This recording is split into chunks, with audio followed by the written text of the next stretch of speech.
गांव के प्रतिष्ठित परिवार में रोशनी की शादी बड़े धूमधाम से हुई थी। वह सुंदर, संस्कारी और समझदार थी। पति अजय उसे बहुत प्यार करता था और सास ससुर भी उससे खुश थे। लेकिन ननद रीमा को उससे चिढ़ थी। उसे लगता था कि रोशनी के आने से उसकी अहमियत कम हो गई है। एक दिन घर में हंगामा मच गया। सासू माँ की अलमारी से बहुमूल्य गहने गायब थे। पूरे घर में अफरा तफरी मच गई। घर की नौकरानी कमला कांपते हुए बोली, मैंने आखिरी बार भाभी जी को अलमारी के पास देखा था। रोशनी चौंक गई। मैं तो वहाँ कपड़े रखने गई थी, लेकिन मैंने गहने नहीं लिए। रीमा तुरंत बोल पड़ी, तो फिर गहने कहाँ गए? क्या हवा में उड़ गए? पूरा परिवार रोशनी को शक की नज़र से देखने लगा। सास ने गुस्से में कहा, हमने तुम्हें बेटी माना और तुमने हमें धोखा दिया।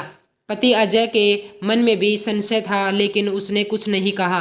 गांव में खबर फैल गई कि घर की बहू चोर निकली। रोशनी पर कलंक लग चुका था। रोशनी ने रोते हुए अजय से कहा, अगर तुम मुझ पर भरोसा करते हो तो मुझे सच्चाई साबित करने का मौका दो।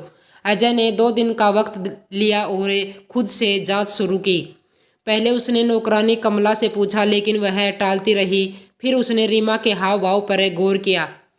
वह कुछ ज्यादा ही खुश दिख रही थी। अजय ने चुपचाप नौकरानी पर नजर रखी। अगली सुबह उसने कमला को रीमा के कमरे में जाते देखा। जब वह बाहर आई तो उसके हाथ में एक छोटी पोटली थी। अजय ने उसे रोका और जबरदस्ती पोटली खोली। गहने अंदर थे। कमला कांपते हुए गिड़गिड़ाने लगी, मुझे रीमा दीदी ने गहने छुपाने को कहा था। मैंने कुछ नहीं किया। पूरा परिवार सन रह गया। रीमा सिर झुकाकर खड़ी थी। सासुमाँ की आंखों में पछतावे के आंसू थे। रोशनी, मुझे माफ़ कर दो, मैंने जलन में यह सब किया। रीमा ने रोते हुए कहा। रोशनी की आंखों में आंसू थे, लेकिन उसने रीमा को माफ़ कर दिया। अजय को अब अपनी पत्नी पर गर्व हो रहा था। मैंने तुम पर शक करके बहुत बड़ी गलती की। रोशनी ने कहा, कभी कभी जलन और शक से बड़े रिश्ते भी टूट सकते हैं, लेकिन अगर सच्चाई पर विश्वास हो तो इंसान हर कलंक से खुद को निर्दोष साबित कर सकता है। दोस्तों, आपको यह कहानी कैसी लगी? अपनी राय कमेंट बॉक्स में ज़रूर बताएं। वीडियो को लाइक करके चैनल को सब्सक्राइब कर लीजिए।